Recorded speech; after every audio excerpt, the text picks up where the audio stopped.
Well, good evening. This is Dr. Stan here at Radio Liberty, coming to you from the hills overlooking beautiful and picturesque Monterey Bay and bringing you the news, the story behind the story. Hoping to convince you that reality is usually scoffed at, illusion is usually king. But in the battle for survival of Western civilization, it's going to be reality, not illusion or delusion, that'll determine what the future will bring. And I have to remind you, the views that are expressed here are not necessarily those of the owners, management, staff, sponsors, or supporters of this station. They're my views, the views of our guests, the views of our callers, and of course we welcome your calls from out across America at 1-888-24-LIBERTY, or here in the Central Coast of California at 464-8295. But please hold your calls, because we have with us Dr. Colin Ross, and we're going to be talking about the Bluebird. We're going to be talking about really Operation Bluebird, a CIA operation that was designed to study about how you could create mental illness in unsuspecting Americans. And of course, this is based, well, I'm going to let him tell you how he got into this. It's a fascinating study. Dr. Ross is a psychiatrist. He's practicing. He's been dealing with this for 20 years. And his story is, well, something every American should hear. Good evening. Thank you so much for being with us tonight. Hey, thanks for having me on. Why don't you tell our listeners just a little bit about yourself? I know you were graduated in Canada, but just sort of give us a quick rundown, and then how you got involved in dealing with dissociative personalities, and really what a dissociative personality is. Okay. Well, I always wanted to be a psychiatrist since I was a kid, actually. And I took a sort of roundabout route, ended up getting to medical school, and finished medical school, and then went into psychiatry. When I was a third-year medical student, I was doing my rotation in psychiatry, and I independently diagnosed somebody as having multiple personality disorder. And that's really, I was kind of very, very vaguely aware of it before that, and that's how I got interested in it. Then I just read literature and started writing about it myself, and there's no looking back from that point on. Well, now, explain to our listeners, will you please, what is a dissociative personality? Well, it used to be called multiple personality disorder, like Sybil in The Three Faces of Eve.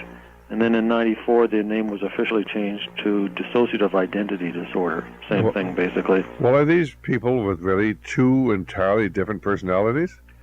Well, yes and no. It's not literally true that there's more than one person living inside the same body, or that there's more than one person there. But their identities are fractured or fragmented into these different people, quotes, who take turns being in control of the body and don't always remember what the other ones have been doing. And of course, this really is the personality's response to deal with something that is just too horrible to contemplate. Is that would be a fair statement? Yeah, it's basically a survival coping strategy when there's too much abuse, neglect, violence, chaos, trauma going on in childhood. The basic idea is simple, just this is too much, I'm out of here, somebody else can deal with this. All right. Now, of course, the difficult thing for, I think, many people to understand is that the Central Intelligence Agency many years ago set out to figure out how they could create this sort of a situation in people, and they actually contracted with psychiatrists and medical schools to actually create personality disorders in their patients. And of course, these studies were done. They were published in peer-reviewed journals. And the amazing thing is, nobody seemed to think there was anything wrong with creating mental disease. It is very amazing. And I first got into this when I moved from Canada to Dallas in late '91.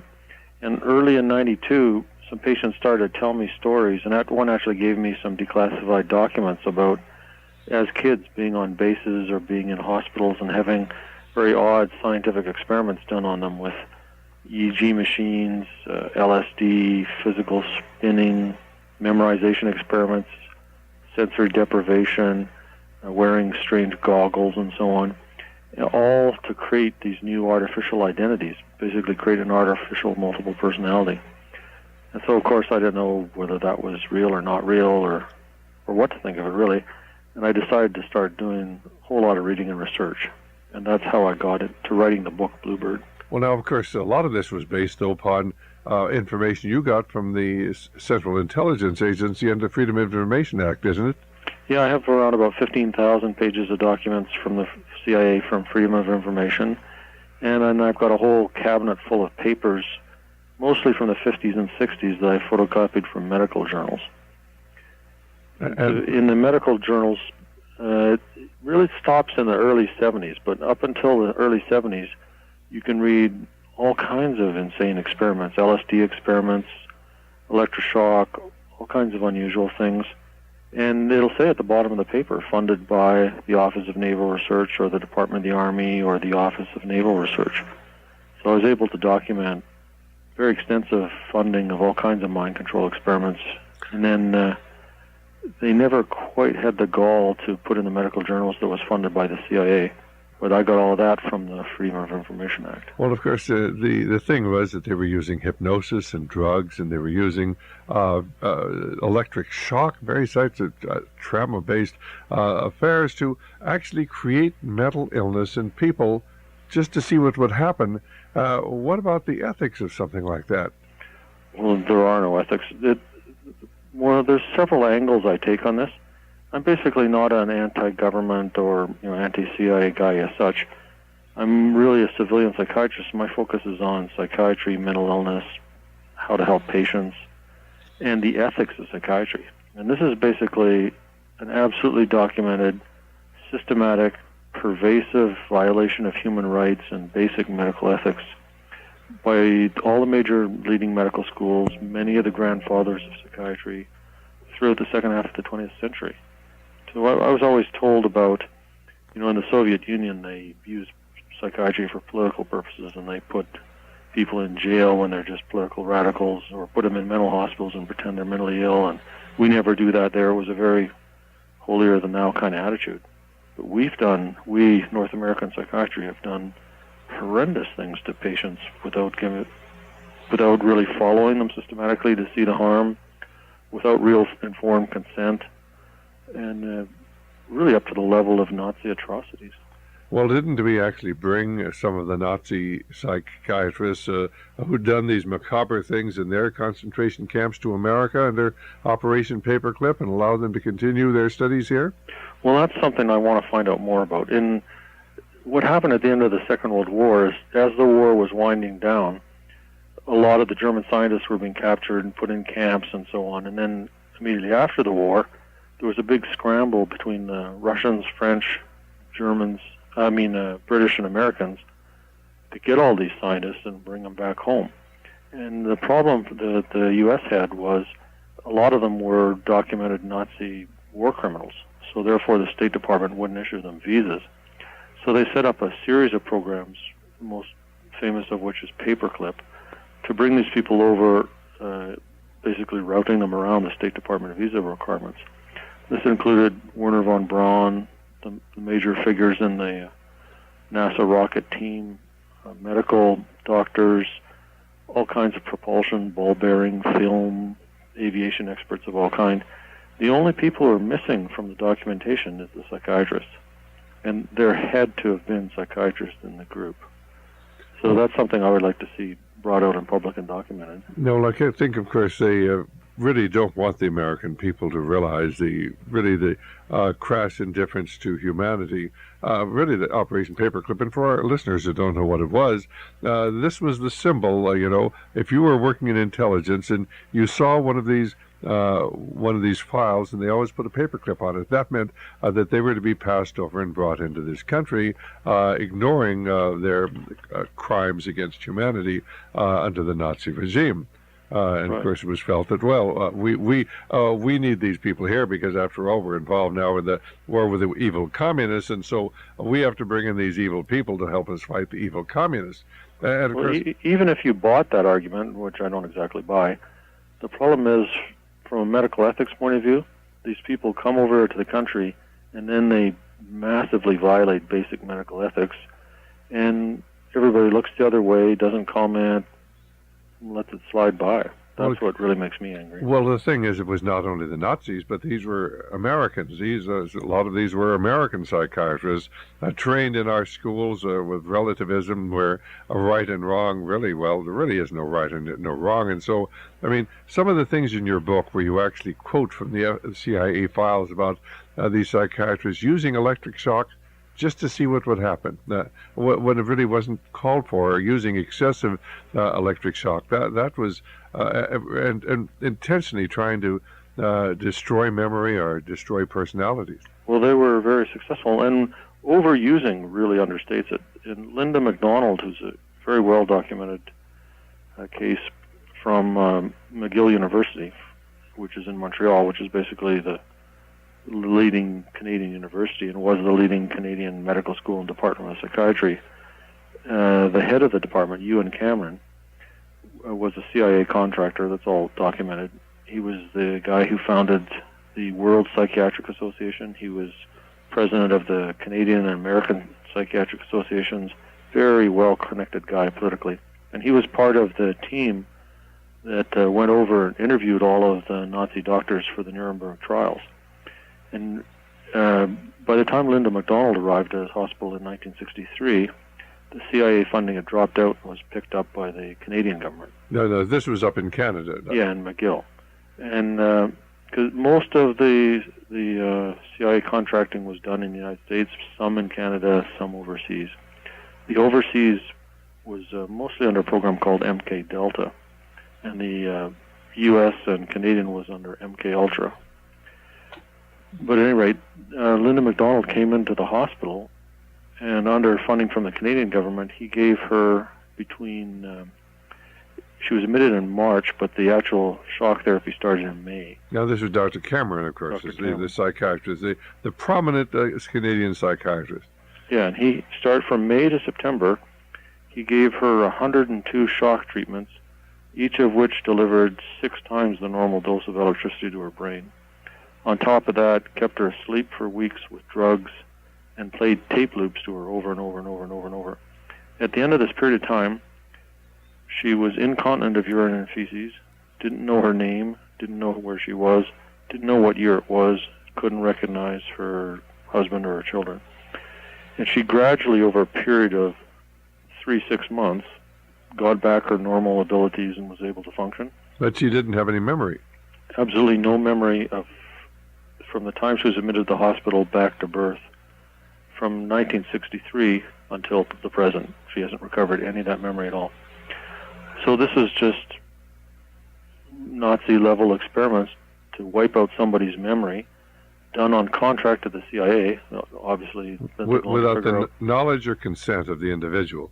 No real consent. And certainly with the full knowledge of psychiatrists, it wasn't just Dr. Cameron. Obviously, the people in your Canadian government had to know about it, and certainly the CIA probably knew about it, didn't they? And, oh yeah, they didn't only know about it, they paid for it. And why an intelligence agency would want to figure out how to wipe out somebody's memories doesn't take too long to figure out, right? But the just most appalling thing is, not only did doctors in the government, other doctors in McGill know about it, but it was published in mainstream medical journals. American Journal of Psychiatry, Comprehensive Psychiatry. It's just like the Tuskegee syphilis study, which was published in mainstream medical journals. And I have a copy of that was a study that started in 1942, where 400 black guys in the rural South who all had syphilis were prevented from having any treatment. And the study was finally shut down under public protest in 1972. And it was run by the Center for Disease Control, the U.S. Department of Public Health. The Surgeon General knew about it. The American Heart Association knew about it. But of course, for our listeners out there, these were 400 black men who had syphilis, who, of course, were recruited for a study, and they were told they were going to be treated for their bad blood, as it were. Right. But they really weren't being recruited to be treated. They were recruited not to be treated, right, so they could just find out what syphilis would do to ravage their bodies and destroy their minds. And lo and behold, right, they found out that these guys died earlier and had more illness. And the results of the journal, I have a 1965 article called Untreated Syphilis in the Male Negro from a mainstream medical journal. And this violated absolutely all ethical conventions going back to Nuremberg. But it was the nurse who was the main person running the study. Nurse Rivers. Yeah, she received a Lifetime Service Award from the Public Health Service. She refused it, or she received it? She received it. She received it for this great work. She was black, and she betrayed all these black men. Right. And of course, every time they would go into a clinic, any place, to try to get treatment, why, she would, of course, carry out her orders. She was just carrying out her orders. Right. She would notify them that these were special people. They were not to be treated. And, of course, what happened was that the fellow, in fact, a friend, a gentleman I've interviewed many times, Peter Buxton, who was working as doing venereal disease histories while waiting to get into law school, working at the public health clinic in San Francisco, heard about this, and he was horrified. Right. And so he wrote some letters. Well, that's an entirely different story, but he wrote letters back Basically, east. it was him as an individual that brought this out into public and got the study shut down. It was one man. One man. And, of course, what was really so frightening to me about this, Dr. Ross, though, was that CDC then convened a group of professors from medical schools, and there were 11 of them, and said, is there anything immoral about, this wonderful scientific experiment? Think all we're going to learn about this? Just withholding intentionally treatment for a treatable disease. Right. And 10 of them said there was nothing wrong with it. One man stood up and said, this is immoral. What you're doing is wrong. But the other 10, and they're the people that we look to as the leaders of organized medicine and medical teaching, and these are the people who are teaching our doctors, about ethics. And they said there's nothing wrong with it. And it wasn't until the public found out that this thing stopped. Exactly, and that's the climate that allows all this mind control experimentation to go on. It says, look the other way, don't rock the boat, might be bad for my career if I say anything, or, gee, maybe I might want to get one of those grants sometime myself, and I see that the guys who get those grants get promotions. That's the way the whole system works, basically. Well, you can't be very, very popular having, written a number of books on this subject, but for our listeners out there, Dr. Ross's book, and we carry it, is called Bluebird, and to take off on the name Operation Bluebird, one of the first CIA mind control experiments, and then and then of course it became Artichoke, and it became, I've forgotten what they MK Ultra, right. And then MK Surge, and they keep changing the name, so you can't figure out what they're really doing. But there are a lot of these victims out all across America. Now let's talk about Linda. How did they ever find out what really happened, and what did eventually happen to her? Well, exactly why from when I was doing all the background reading for this, I learned a bit about how CIA operates and how intelligence operates, and I learned some of their jargon. So there's one thing they do is called a limited hangout. It's a disinformation strategy. So they let out a little part of the truth in order to cover up the greater part. So they say, hey, we came clean, here's all there is. Okay, that's it. Now we're not going to do that anymore. But actually, it's a deliberate strategy to keep the other 95% hidden. And so I'm thinking, I can't prove, I have no documents at all, but I'm thinking that somehow there was a decision to do a limited hangout with Ewan Cameron, because he died in 1967. The experiments were done in Canada, so the jury awards wouldn't be as big. And what happened then was the news was broken on a CBC News magazine type program. And Linda McDonald, this is now almost 25 years after her treatment, quotation marks, treatment at McGill, she saw that on Canadian TV and realized that she'd been a victim of some kind of crazy experimentation, got herself a lawyer, and the lawyer ended up getting her $100,000 tax-free from the Canadian government in compensation. And also they set up a fund for all other survivors of those experiments, who they now automatically all get $100,000 each. But how many of them were there? Do we have any idea? The figure that's always said in public is 80 for that particular set of experiments. No, but that was just one set of experiments. So that's a drop in the bucket. Yeah. Supposedly we're fighting communism. We're fighting the evil communists. But if we have this sort of people that's working at the highest echelons of our government, and they would do that to American citizens, well, what else would they do? We're going to explore a lot more about this, and I just want to comment. There was a movie series recently called The Pretender, and it was about a young boy who was experimented on in this similar manner. And everybody thought, gee, that's a great, fun program, The trouble is that when you talk to these people who've been in this program, that's exactly what happened. We'll be right back here with Dr. Colin Ross, and welcome your calls here at Radio Liberty.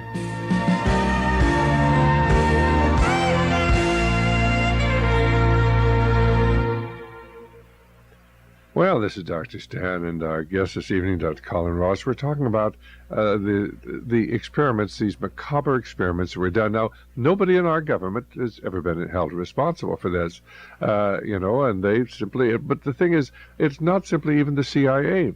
It was widely known by our doctors working in the medical schools who were getting these big fancy grants to carry on these macabre experiments.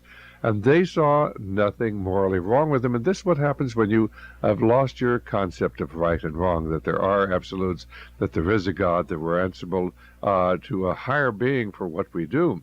But if there is no God, what's really wrong with this sort of thing, especially if it gets you a grant and it gets you promotions? And so have you ever talked to anybody who has sort of commented on this story that was on television called The Pretender?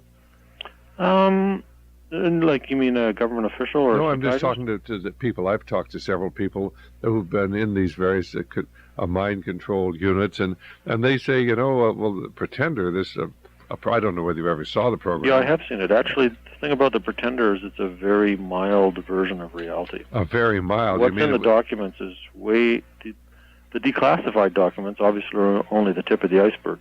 But what's in the declassified documents is way more severe, destructive, and unethical than anything in the Pretender program. Well, why don't you tell us really what they do? Because they've used children a lot, and you've talked to these people, these children that, have been victims of these experiments. Why do they want children?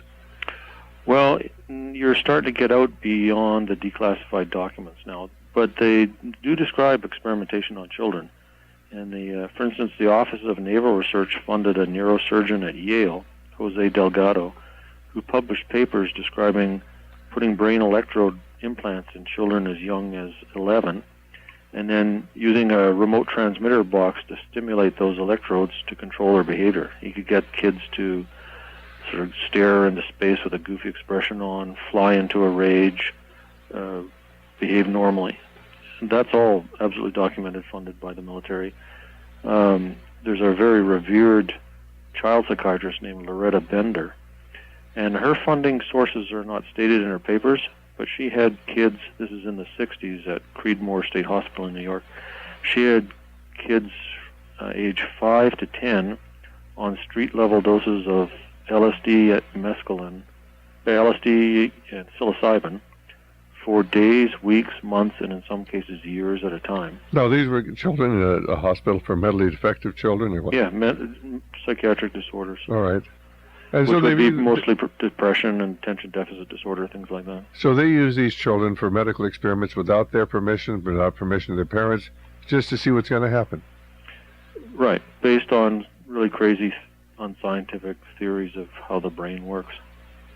And in the radiation experiments, the school was called, if I remember right, Fernald School for the Mentally Retarded, I think. It was in New England. And they were putting radiation in cereal that these retarded kids were eating, and they directly told the parents that it was vitamins. So sometimes not only did they kind of tiptoe around the subject, they outright deliberately lied. One of the doctors who was involved in the brain electrode implant programs at Harvard was also involved in radiation experimentation. And in the report the Clinton commissioned, there's about a 900-something page advisory panel report to Clinton. They described this Dr. Sweet at Harvard injecting radioactive plutonium into a guy. We're going to have to interrupt you. We'll be right back here in just a moment. But well, this is Dr. Stan, and our guest this evening, Dr. Colin Ross, is a practicing psychiatrist, and he works with dissociated personalities. These people who have had split personalities, and of course the reason you have a split personality is because reality has become so horrible you can't face it. The trouble is that some of these dissociative personalities have been intentionally created by your tax dollars. By the CIA, and of course they keep saying, oh, well, we did that in the past, but we'd never do that again. And if you believe that, you probably believe your Enron stock is going to come back again. But ladies and gentlemen, the tragedy is that at least we have the documentation, and Dr. Ross in his book Bluebird has summarized the 15,000 pages of testimony he was able to get under the Freedom of Information Act, much of it redacted because they don't want the public to know, but enough frightening and terrifying information there that, if they would let this through, think of the things that they're not going to let you know about. And, of course, the criminal activity, these people, in my estimation, these physicians should be exposed for what they've done. But, of course, you're not going to read about this ordinarily in our major medical journals. So, and certainly not in most of our major news magazines or newspapers. So anyway, it's up to Dr. Ross, and he's done a great job. The book, Bluebird, going into the background of this government program, which became Artichoke, became MK Ultra, became something else, always changing the name, but never changing the diabolical nature of it. And Dr. Ross was telling us about some of the people that these macabre things have been done to. So would you want to pick up the story there?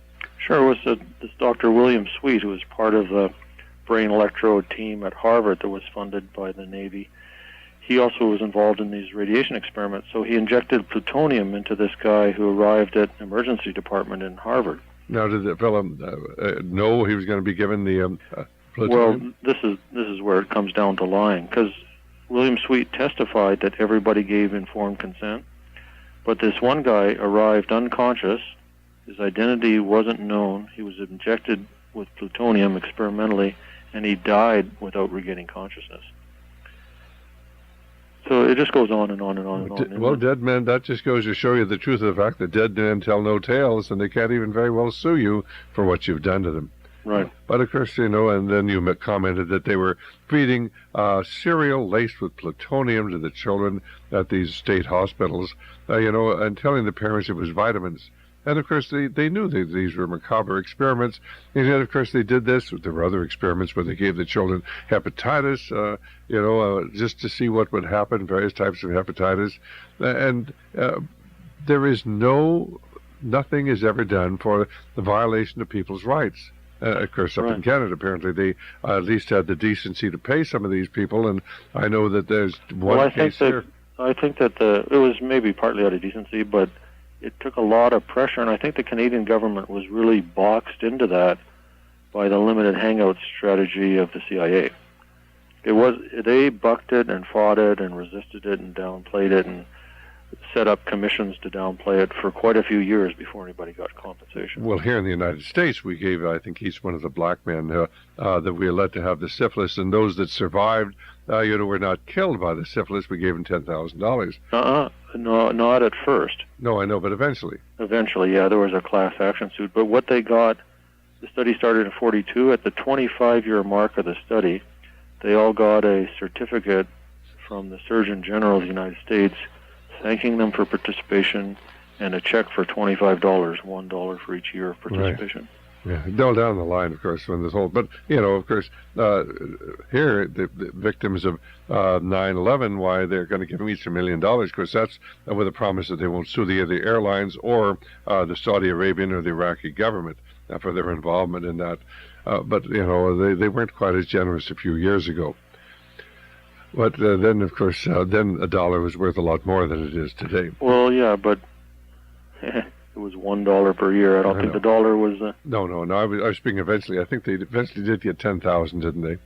Actually, they got more than that. They got... I can't remember the total number of survivors and families at that point, but it was a 10 million class action settlement. Right. Yeah. But by the time the lawyer got through with it, then they could have got a lot more. But I don't want to get into what the lawyer did. But he just sort of knuckled under. He got his fee, and there wasn't an awful lot left over for the people who were involved. Right. The worst thing about that Tuskegee syphilis study was those guys had unprotected intercourse with a lot of women for 40 years, and it's absolutely 100% guaranteed that children were born with syphilis as a result of that experiment. Well, there is an attitude among certain of our elite that just because they're black, you just don't treat them the same way as you do others. They don't want to admit that they're racist, but this is the ultimate in racism. And, of course, every one of the people is black. If everyone had been white, do you think this would have gone on? A lot of the mind control experiments were on terminal cancer patients, sex offenders, drug addicts, prisoners, mental patients. Right. Well, we're going to have to take our break here at the half hour, and we'll be right back.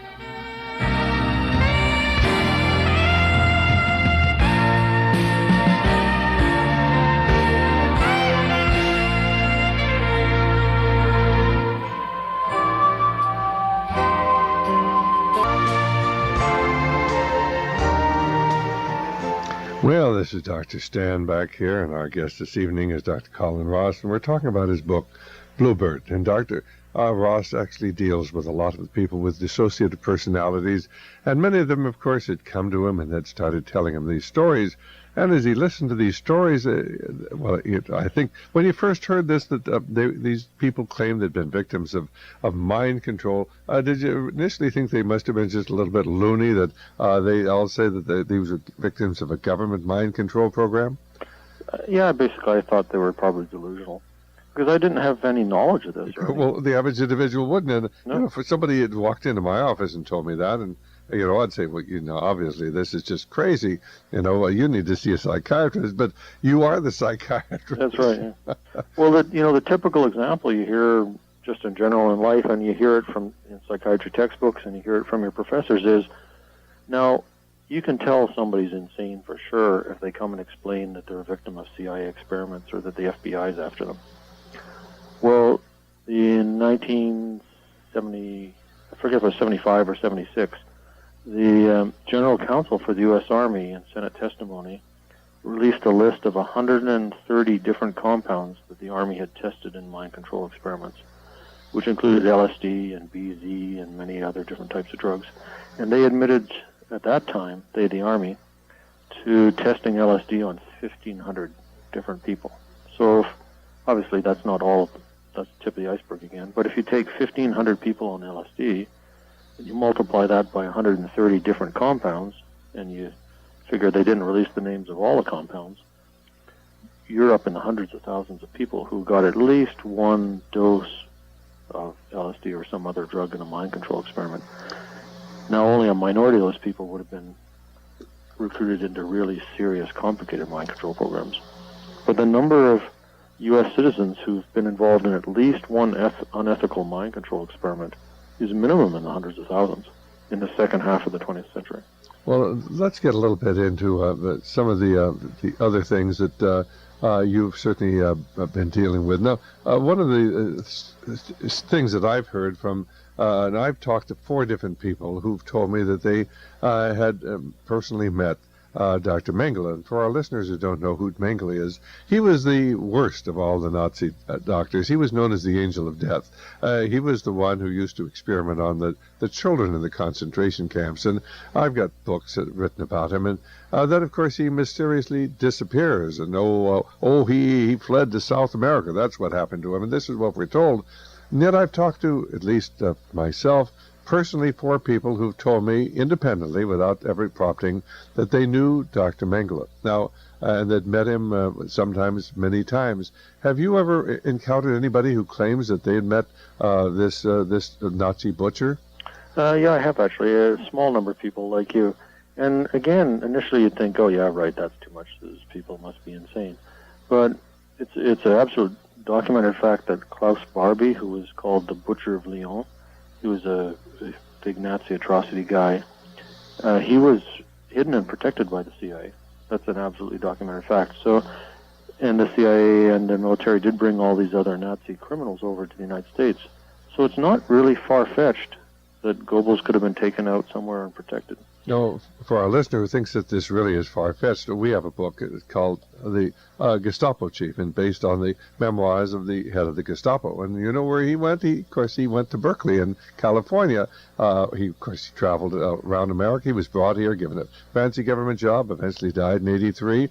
And we even have another book called The Mueller Diaries. His name was Heinrich Mueller. He headed the German Gestapo, and we know how terrible and evil they were. So why did we bring the head of the German Gestapo over here and give him a nice job? Oh, well, he was going to help us fight the wicked communists. That's what it was all about.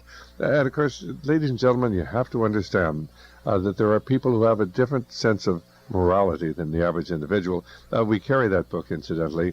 It's called Gestapo Chief, and, of course, the correlated to that are the Mueller Diaries, and they're hard to get. Of course, one thing is they don't want the American people to know that. Why we might sort of get an idea that there were some wicked people in government, and certainly we wouldn't want the American people to get the wrong idea.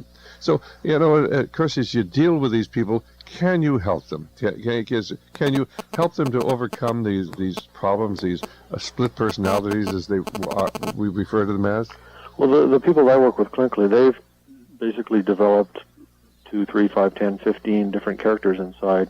It's kind of divide and conquer strategy. There's just too much pain, too much terror, too much trauma, sadness, loneliness. They have maybe 10 or 15 different personalities? Yeah. And there's really no limit to it. You can create a whole kind of like Lord of the Rings internal fantasy world in your mind if you want, and have really no limit to the number of characters. But the number of identities that actually come out, take control of your body, and do stuff is fairly limited, just because there's not enough room in your life. But basically, the thing about this disorder is not that it's fascinating or bizarre or interesting, but that it's very treatable.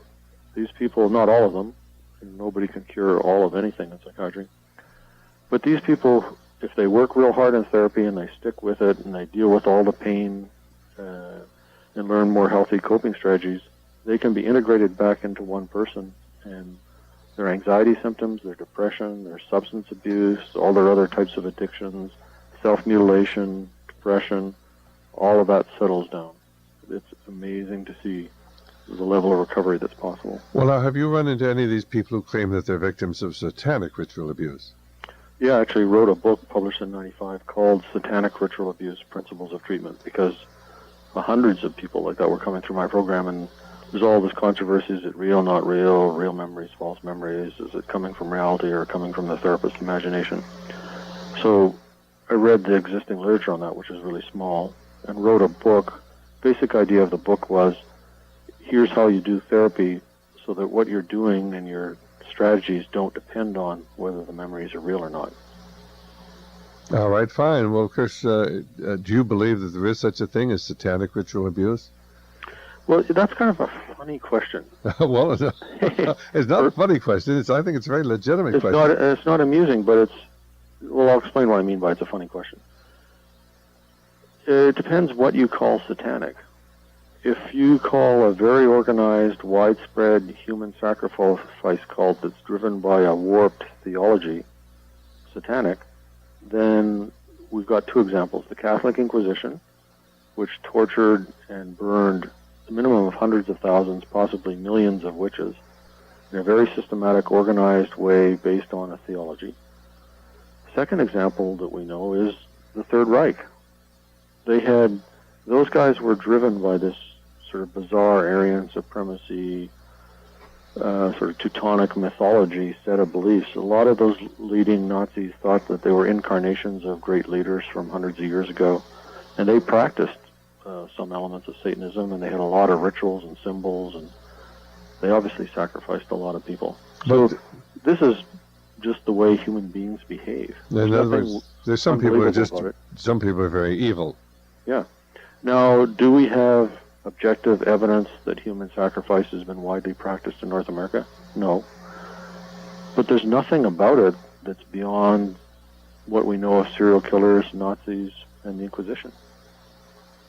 All right. So, but some of your people do come in and complain of that they are victims of satanic ritual abuse. Oh yeah, lots. Yeah. All right. Now, of course, then we get into something. Of course, it's the false memory syndrome. And the false memory syndrome, I'd never even heard of it till I got started doing talk radio back in 1994. And a family called, and they said that family had been really, of course, had become the victims of local psychologists planning ideas in their daughter's memory. And, of course, they had been accused and they had been sued for, being part of some sort of a satanic cult, or I've forgotten the exact details of the story, but under any circumstances, they had been victimized by this false memory. And so then we saw the videos put out by the False Memory Association, and there were, of course, they have meetings and they have all these psychiatrists, and they talk about how all these ideas of satanic ritual abuse are all false memories implanted by psychologists, and perhaps some of them are. But one of the things you pointed out in your book isn't it interesting that many of these psychiatrists who talk about the false memory are exactly the same psychiatrists who are paid by the CIA, and you have the document to do all these macabre things that you've described? Yeah, and that's no coincidence. I'm absolutely convinced it's part of a disinformation program and everybody covering their own butts in academia. So two of the guys who are, the organization is called the False Memory Syndrome Foundation. It's got a professional and scientific advisory board. And that's really the group of people who spearheaded the attack in psychiatry on the validity of multiple personality disorder. They're saying it's just a bogus diagnosis, and have been spearheading, it's all false memories. And so it turns out that two of the guys on the professional advisory board, both of whom died in the last few years, Martin Orne and Jolly West, were CIA MK Ultra contractors with top secret clearance, and their own personal projects had to do with hypnosis, dissociation, multiple personality, and the Manchurian Candidate programs.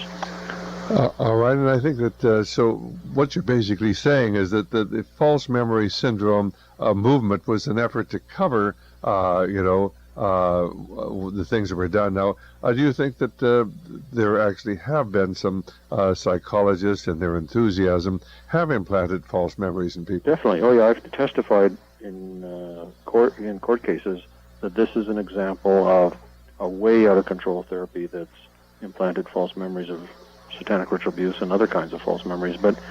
And I don't think the False Memory Syndrome Foundation is just one thing. I think it's a group of different interests. One is a whole bunch of parents who, in fact, were falsely accused of things they didn't do. Then there's another group that's a bunch of basically memory researchers who are all interested in how memory works. And then there's probably a group of people who are just kind of ugly people. And then there's a group who are the Manchurian Candidate contractors, their colleagues, their friends. And they've kind of co-opted the false memory movement to try and discredit multiple personality and cover up the Manchurian Candidate programs. All right. Now, I think that the Manchurian Candidate program is one of the most important things I learned from your book. And, of course, for the listener out there who doesn't remember, the Manchurian Candidate, based upon a story, a movie, it was a book, and then it was a movie. And, of course, that whole idea, these American POWs have been captured by the Koreans. They've been sent back here. But, of course, they had been brainwashed in the meantime, and one of them was the Manchurian Candidate. His job, I think, was to assassinate the president, something like that. A presidential candidate. Right, of course. And Angela Lansbury played the villain, and, of course, she would trigger the Manchurian Candidate by turning over the Queen of Hearts, Queen of Diamonds, I've forgotten. Queen of Diamonds it was. Right. So basically, then we're told, well, gee, because the wicked communists had been working on the creating Manchurian candidates, we had to do all these experiments so we would understand how to counter that sort of thing and recognize Manchurian candidates, and that perhaps POWs who had been brainwashed and hypnotized and could be triggered. And so, a lot of people would say, well, gee, the communists are doing this. Why, we've got to do these things to counter them. What's the counter to that remark, or that premise? There's three counters to that premise. Number one, a psychologist named G.H. Esterbrooks, I've got a lot of documents to back this up, including his own writings. The psychologist G.H. Esterbrooks was creating Manchurian candidates for operational use by the War Department during the Second World War. So that's point number one. Now, long before the Korean War. Way before. Yeah. And Bluebird, the first in a series of mind control programs, was signed into existence by the director of the CIA in April 1950, and the Korean War didn't start until June 1950. And the first book on Korean brainwashing, communist Chinese brainwashing, was written by a CIA officer named Edward Hunter. And he describes in his book that the level of brainwashing used by the communist Chinese was a mild version of a much more sinister and complicated type of brainwashing. And the only way he could have known that is from U.S. programs.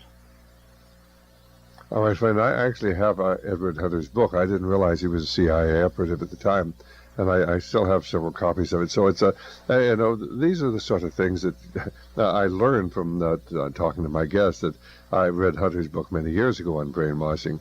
And it certainly told of how with sleep deprivation and with this constant pressure on these people, you could get these young men just to totally break down. And he actually had two terms. The whole book he mentions brainwashing all the time, but the more sinister, more complicated level, he called that brain cleansing. Right. So which is what happened to Linda McDonald. Her brain was cleansed of 26 years of memories. Right, and of course this is what your tax dollars were used for here in the and it's so difficult for the average American to believe that we, who are supposedly based upon a moral philosophy, that officials in our government would do something that evil. And I know you're focused on the government. I don't want to lose the focus on the medical profession, the psychiatrists, and the universities, because they're equally in this. All these programs could not be run without doctors cooperating and running them. And you're so right. And of course, the real problem is the fact that we've lost a moral foundation, a sense of right and wrong, and the dignity of the human. And trained in medicine, you're to respect individuals. You're to respect their rights. You go into medicine to help people. You go into medicine to help people, but you're soon taught that human beings are biological machines. That's the basic philosophy that dominates biological psychiatry today. Well, and of course, the thing is that we do not teach the morality to our young doctors today.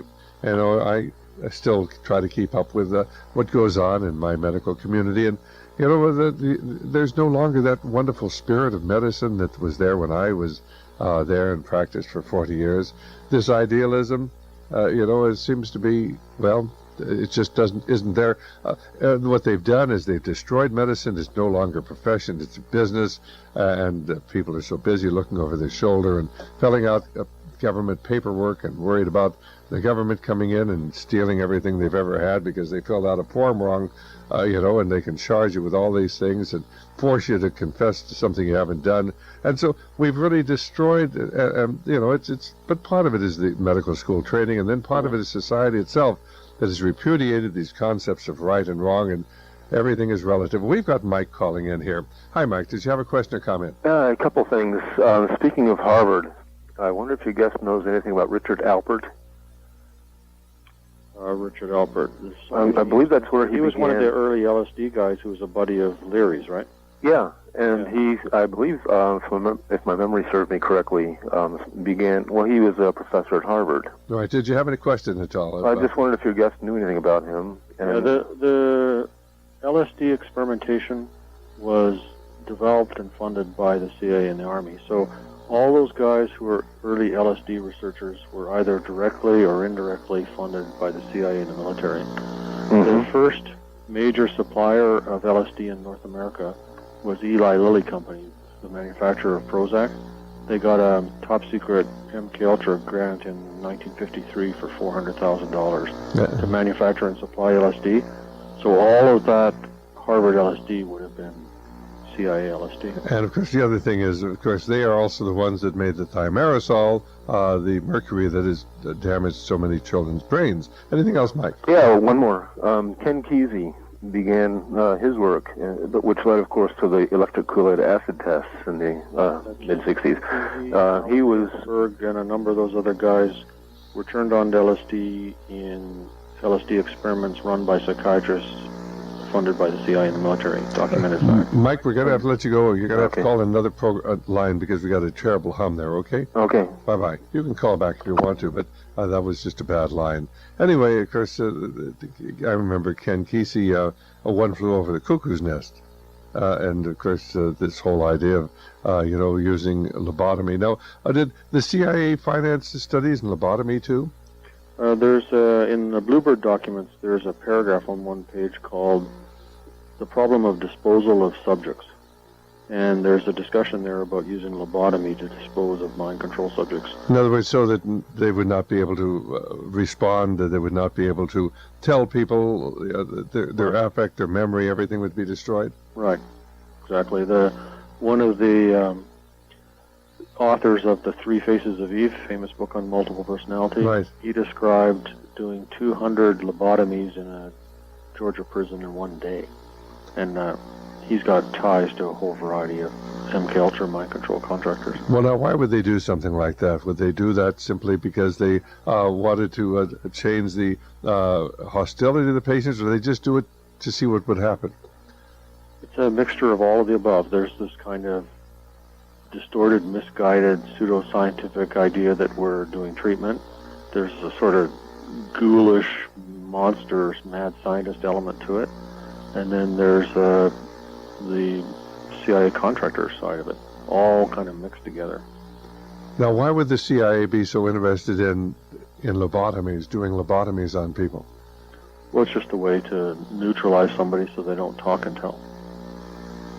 They describe, in the Bluebird and Artichoke documents, they describe people who've been used as assets, who are being held in prisons, who are being given basically a mixture of hypnosis, sensory deprivation, sodium amytal, alcohol, and barbiturates to erase their memories and implant false memories.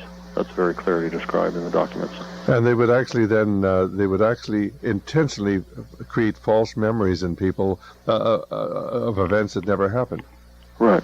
Would you like to sort of describe the Manchurian Candidate? Because you talked about, how they would use, say, an officer or something as Sure. a courier. How does that work?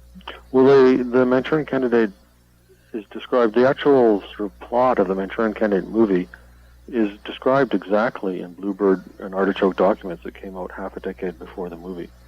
And in these other documents going back to War Department contracts in the Second World War, they don't go into a lot of detail on the actual techniques, but basically they take a susceptible subject, which means somebody who's probably a good hypnotic subject, and I believe somebody who with prior trauma, a lot of serious childhood trauma, who's already fragmented and dissociated internally.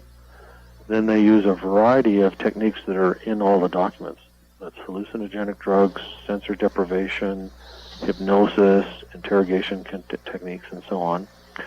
And they create a new identity. It's hidden behind an amnesia barrier. And then there's post-hypnotic signals to access the personality. So you'll call somebody into your office, and Esterbrook's used the phrase, "the moon is clear." That would flip the person to his new identity. You then give him a classified piece of information, flip him back to his normal identity, send him on some benign trip to wherever. At the far end, another handler says the moon is clear, flips him to his new identity. He passes on the classified information. And then more a response is inserted, process is done in reverse. And these kind of people were used for courier and infiltration assignments, and in the Manchurian Candidate movie for assassination. The basic idea is they can be planted as sleepers for indefinitely. They can be activated with hypnotic signals, and if they're captured and interrogated, they genuinely have amnesia for the whole operation and can't spill the beans. Well, no, of course, I was always taught when I was in medical school, well, you can't hypnotize anybody and get them to do anything they wouldn't do. You can't hypnotize people and get them to commit a crime. Is that true? Well, to me, that's both a dumb question and actually a kind of disinformation strategy. Well, looking back on it, I think that probably was, and I think even as a Well, young doctor, I say that for a very simple reason. You can take any ordinary citizen, put him through boot camp, and turn him into a killer. right? It's not a hard thing to do. It's very easy. And so if you add on to that really serious sensory deprivation and isolation, all kinds of drugs, hypnosis, physical spinning, induction of nausea, that's not the least bit difficult to imagine to me. All right, fine. And so I think it's very difficult for a lot of our listeners to imagine that this sort of thing goes on in America. The tragedy is it does go on. And the fact that people don't know that is simply a reflection of the degree of control that today exists over what the American people think. Well, are there any other major points that we haven't touched on this hour? Well, I think I'd like to mention non-lethal weapons. That's a whole set of different energy beams, electromagnetic radiation of various kinds, sound, infrasound, and so on. There's a whole program of weapons like that that have been described in detail in U.S. News and World Report, and they go all the way back to the primitive precursors that were developed in MK Ultra. And these weapons, I would say for sure, have been tested on unwitting civilians up to the present. And they either knock you out, make you sick, disable you, alter your state of consciousness or your behavior. Well, and that, again, there's got to be doctors, psychiatrists, psychologists involved in all of that. And again, it's absolutely against all medical ethics. Well, we hear about some of these weapons that will make ideas come into your mind. Is there really something that will actually do that? In the way of a beam or so that you'll actually hear something in your head? Well, for sure, just a general buzzing or noise, being disoriented, being confused, or knocking you out. That's all documented, that's for sure. How fancy the technology is and whether you can monkey around with somebody at the level of specific thoughts, I don't know. Well, we keep hearing these things, and of course, after talking to you for on several occasions, why some of the unthinkable seems to be, very real, and well, we'll just have to wait and see. Anyway, do you have any parting thoughts for our listeners? Well, I think that the profession of medicine and psychiatry in particular really needs to be judged in public and needs to pay some consequences for all of this and needs to come clean on it.